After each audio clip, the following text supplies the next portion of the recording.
வணக்கம் நண்பா, எல்லாரும் எப்படி இருக்கீங்க? நல்லா இருக்கேன் நம்புறேன். நான் தான் உங்க செபி தமிழ் அலெக்ஸ். இன்னைக்கு நம்ம பார்க்க போற வீடியோ எதை பத்தினா, லாஸ்டா ஒரு வீடியோ அப்லோட் பண்ணியிருந்தேன் பஸ் ரிலேட்டடா. அதை பத்தி தான் இன்னைக்கு நான் போட போறேன்.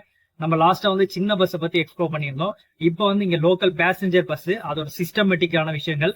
அதே சமயம் நீங்க இங்க பஸ் டிரைவரா நீங்க வர மாதிரினாலும் ட்ரக் டிரைவரா வர மாதிரினாலும் என்ன ப்ரொசீஜர், அதை பத்தி தான் டீடைலா சொல்ல போறேன். வீடியோ ஸ்கிப் பண்ணாம பாருங்க. வாங்க வீடியோக்குள்ள போலாம். ப்ரோ வணக்கம், எப்படி இருக்கீங்க? லாஸ்ட் டைம் நம்ம போட்ட வீடியோ நிறைய பேருக்கு ரீச் ஆயிருக்கு ப்ரோ. நிறைய பேர் பார்த்துருக்காங்க, நிறைய கமெண்ட்ஸ் பண்ணி கேட்டிருக்காங்க. இப்போ பாத்தீங்கன்னா நீங்க அதோட கொஞ்சம் பெரிய பஸ்ஸா ஓட்டிட்டு இருக்கீங்க. இந்த பஸ்ஸோட சிஸ்டமேட்டிக்லாம் பத்தி சொல்லுங்க ப்ரோ. சிஸ்டம் பாத்தீங்கன்னா எல்லாமே ஆட்டோமேட்டிக்கா. யூரோப்ல எல்லாமே சின்ன பஸ்ஸா இருக்கட்டும் பெரிய பஸ்ஸா இருக்கட்டும் எல்லாமே ஆட்டோமேட்டிக் மேனுவலும் இருக்கு. ஆனா பப்ளிக் டிரான்ஸ்போர்ட்னு பார்த்தா எல்லாமே ஆட்டோமேட்டிக்கா தான் பண்ணிருக்காங்க. பாத்தீங்கன்னா ஃபுல்லா டிரைவ் ரிவர்ஸ் இந்த மாதிரி தான், ஃபுல்லா பட்டன் சிஸ்டம் தான். போட்டுட்டு பிரெட்டை வச்சோம்னா நம்ம ஊர் மாதிரி தான், ஆக்சிலேட்டர் பிரேக் இதை மிதிச்சுட்டு ஓட்டிக்கவே வேண்டியதான். ஓகேவா? இதுல பாத்தீங்கன்னா நம்ம ஊர்ல எல்லாம் இந்த சிஸ்டம்லாம் இருக்காது. அதாவது இந்த மாதிரி கேமரா சிஸ்டம்ஸ் எல்லாம் இருக்காது. டோர்ல ஃபர்ஸ்ட் டோர்ல யார் இருக்கா, செகண்ட் டோர்ல இருக்கு. ஃபர்ஸ்ட் டோர் இங்க இருக்கு, செகண்ட் டோர் தேர்ட் டோர் உங்களுக்கு கேமரால தெரியும். ஓகேவா? அது போக நேம் போர்டு லைட், இது டிஜிட்டல் மீட்டரிங் இதெல்லாம் நம்ம ஊர் பஸ்ல எல்லாம் ரொம்ப கம்மியா இருக்கும். இங்க துருக்கி மேட் பஸ், இது அக்கியான்னு சொல்லிட்டு இந்த கம்பெனி பஸ். அக்கியா இருக்கு, பென்ஸ் இருக்கு, ஆட்டோகார் இருக்கு. அப்புறம் பாத்தீங்கன்னா மற்றபடி இது எல்லாமே எல்லா பஸ்லயும் இருக்கிற சிஸ்டம் தான். உங்களுக்கு ஹேண்ட் பிரேக் இருக்கும். சரியா? ஹேண்ட் பிரேக் இங்க டிஜிட்டலாவே இருக்கும் உங்களுக்கு. மற்றபடி இங்க எந்த ஒரு ஷேக்கிங்குமே இல்லாம அந்த பஸ் நிற்கும். நம்ம ஒரு கடலையும் இங்க கொஞ்சம் அட்வான்ஸ்டா தான் இருக்கும். பப்ளிக் டிரான்ஸ்போர்ட் பொறுத்த வரையும் ரொம்ப சேஃப்டியா இருக்கும். அப்புறம் ஸ்டியரிங் அட்ஜஸ்ட்மெண்ட், சின்ன சின்ன அட்ஜஸ்ட்மெண்ட்லாம் இருக்கு. இந்த இது நம்ம அட்ஜஸ்ட் பண்ணிக்கலாம். இப்போ ஏசி சிஸ்டம் எல்லாமே எல்லாம் இருக்கும். ஃபுல் அண்ட் ஃபுல் ஏசி தான். இங்க நம்ம ஊர்ல ஏசி பஸ் எல்லாம் ரொம்ப குறைவு. ஸோ பப்ளிக் டிரான்ஸ்போர்ட்டை பொறுத்த வரைக்கும் இங்க ஃபுல் அண்ட் ஃபுல் ஏசி தான். இங்க ஃப்ரண்ட் பேக் எல்லாமே ஏசி தான்.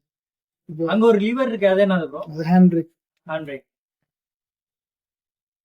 ப்ரோ உங்க சீட்டிங்கே பயங்கரமா இருக்குது. உங்க சீட்டிங் பத்தி எக்ஸ்பிளைன் பண்ணுங்க ப்ரோ. சீட்டு உங்களுக்கு கம்ஃபர்டபுள் தான். ஒரு 8 மணி நேரம் ஓட்டினாலும் அசதி தெரியாது உங்களுக்கு. ஒன்றும் பிரச்சனை இல்லை. மோஸ்ட்லி 8 மணி நேரம் 9 மணி நேரம் தான் ஷிஃப்ட் வரும்.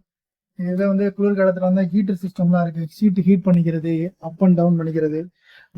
குஷன் ஷீட் தான், அது கீழே மேல இறங்குறது ஏர் ஷீட் தான். இது நம்ம ஊர்லயும் வந்துருச்சு. இப்போ பாத்தீங்கன்னா பாரத் பென்ஸ் இது மாதிரி லாரில எல்லாம் பாத்தீங்கன்னா லக்ஸுரி ஷீட் தான் இருக்கு. ஆனா இங்க நம்ம யூரோப் பார்க்கும்போது இங்க எக்ஸ்ட்ராவா என்ன ஆட் பண்ணிருக்காங்கன்னா ஹீட்டர் இருக்கு. ஹீட்டர் இருக்கும் போது குளிர்காலத்துல இந்த சீட்டு கொஞ்சம் ஹீட் பண்ணி யூஸ்ஃபுல்லா இருக்கும். நீங்க குளிர்காரன்னு சொல்லும் போது தான் எனக்கு ஒண்ணு ஞாபகம் வருது. இந்த பனி காலத்துல நீங்க பஸ் ஓட்டும் போது உங்களோட எக்ஸ்பீரியன்ஸ் எப்படி ப்ரோ இருக்கும்? பனி காலத்துல ரொம்ப கஷ்டமா இருக்கும். ஏன்னா ரோடு பூரா ஃப்ரீஸா ஓட்டும்போது பாத்தீங்கன்னா ரோட்ல ஐஸ் கட்டி ஆகும். அது கரையிறதுக்கும் லேட் ஆகுறதுனால வீல் எல்லாம் சுத்தம். ஓட்டுறதே கொஞ்சம் டஃப் தான். அதுவும் ரொம்ப எக்ஸ்பீரியன்ஸ் ஆன் மட்டும் தான் ஓட்டுவாங்க. ஒன் டைம் எனக்கு கொடுத்துருந்தாங்க. ஸோ போட்டிருந்தாங்க. ஓரளவு நல்ல எக்ஸ்பீரியன்ஸா இருந்துச்சு. நிறைய ஆக்சிடென்ட் நடக்கும். அது ரொம்ப ஸ்லோவா ஓட்டணும். இங்க இருந்து இப்ப சாதாரணமா நம்ம அங்க இருந்து இங்க வரதுக்கு ட்ரிப் 1 மணி நேரம் ஆகுதுன்னா 2 மணி நேரம் கூட ஆகலாம். அவ்வளவு டிராபிக்கா இருக்கும் பனிக்காலம். இடத்துல போயிட்டு வர. ப்ரோ நம்ம ஃபாலோவர்ஸ் நிறைய பேர் என்கிட்ட கேட்கிற கேள்வி என்னன்னா, இந்தியாவில நான் ஹெவி லைசன்ஸ் வச்சிருக்கேன், அந்த லைசன்ஸை வேற ஏதாவது மாத்திட்டு வரணுமா, அப்படி இல்லைன்னா இங்க செர்பியால லைசன்ஸ் எடுத்துக்கலாமான்னு கேக்குறாங்க. அதை பத்தி நீங்க என்ன ப்ரோ சொல்றீங்க? லைசன்ஸ் பாத்தீங்கன்னா இந்தியால இருந்து வரும்போது ஒரிஜினல் லைசன்ஸ் கொண்டு வரணும். அது போக நீங்க அந்த நம்ம எந்த கண்ட்ரிக்கு போறீங்களோ அந்த கண்ட்ரிக்குரிய விசா வந்துடும். செர்பியா வரீங்கன்னா செர்பியா விசா வந்த உடனே பக்கத்துல உள்ள ஆர்டிஓல போயிட்டு ஐடிபியா கன்வெர்ட் பண்ணணும். செர்பியாக்குரிய ஐடி நீங்க கேட்டுனா அவங்க கொடுப்பாங்க. காலைல அந்த ஃபார்ம். ஐடிபினா என்னது ப்ரோ? ஐடிபினா உங்களுக்கு இன்டர்நேஷனல் டிரைவிங் பர்மிட். அதை எடுத்தீங்க அப்படின்னா அவங்க லைசன்ஸ்ல உள்ளதை டிக் பண்ணி அவங்க கொடுத்துருவாங்க.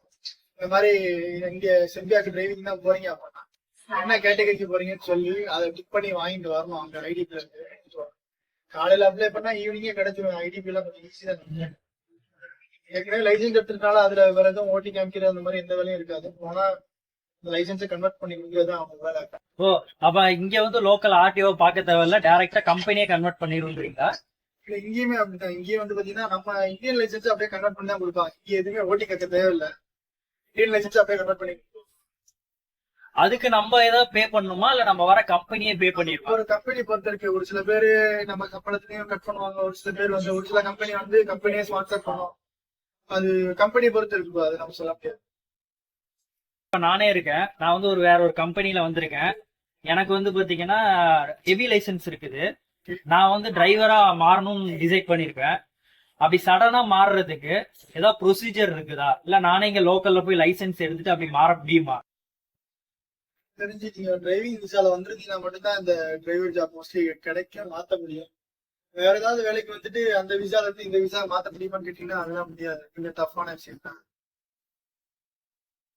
இப்போ இந்தியாவில வந்து டிரைவருக்கு பெருசா ரெஸ்பான்சிபிலிட்டி இருக்காது, அவங்க மரியாதை கொடுக்க மாட்டாங்க. இந்த ஊர் மக்கள் எப்படி ப்ரோ டிரைவர் நடத்துறாங்க? இங்க வண்டிக்குள்ள ஏறும்போதே வந்து காலை வணக்கம் சொல்லுவாங்க, மதிய வணக்கம் சொல்லுவாங்க, சுட்டேன்னு சொல்லுவாங்க. ஒருத்தனை விஷ் பண்ணுவாங்க, போகும்போது தேங்க்ஸ்ன்னு சொல்லுவாங்க, மாயின்னு சொல்லுவாங்க. விஷ் பண்ணிட்டு ஏறுவாங்க, விஷ் பண்ணிட்டு இறங்குவாங்க. டிரைவருக்கும் ஒரு ரெஸ்பெக்ட் இருக்கு. அது உள்ள வரும்போது நம்மள பார்த்து விஷ் பண்ணிட்டு ஏறின ஆட்கள் நிறைய. ப்ரோ என்னோட ஃபாலோவர்ஸ் ஒருத்தர் கேள்வி கேட்டிருந்தாரு, செபியா வந்து லைசென்ஸ் எடுத்தாச்சு, இந்த லைசென்ஸை வச்சு யூரோப்ல வேற கண்ட்ரில போய் ஓட்ட முடியுமான்னு கேட்டிருக்காரு. செர்பியா லைசென்ஸ் வச்சு செர்பியால மட்டும் தான் ஓட்ட முடியும். மற்றபடி பார்த்தீங்கன்னா யூரோப்பியன் வந்து தனி லைசென்ஸ் எடுக்கணும். அது வந்து எக்ஸாம்ஸ் எல்லாம் எழுதி ஓட்டிலாம் காமிக்கணும்னு நான் கேள்விப்பட்டிருக்கேன் அவ்வளவுதான். ஆனா செர்பியா லைசென்ஸ் வச்சு செர்பியால மட்டும் தான். ப்ரோட்ட நிறைய விஷயங்கள் கேட்டு தெரிஞ்சுக்கிட்டோம். பொறுமையா டிரைவ் பண்ணும் போதும் தெளிவா சொன்னாரு. ப்ரோ ரொம்ப தேங்க்ஸ் ப்ரோ எக்ஸ்பிளைன் பண்ணதுக்கு. அதே மாதிரி நிறைய விஷயங்கள் கேட்டு தெரிஞ்சிருக்கோம். இதை வந்து இந்த வீடியோலயே போட முடியாது, பார்ட் 3ல நான் அப்லோட் பண்றேன். நிறைய இன்ஃபர்மேஷன் கொடுத்துருக்காரு, அது எல்லாமே உங்களுக்கு வந்து யூஸ்ஃபுல்லா இருக்கும். அதே மாதிரி உங்களுக்கு ஏதாவது சந்தேகம்னா நீங்க வந்து கமெண்ட்ல கேளுங்க. இதோட நான் இந்த வீடியோவை எண்ட் பண்ணிக்கிறேன். மீண்டும் அடுத்த ஒரு வீடியோ சந்திப்போம். நன்றி, வணக்கம்.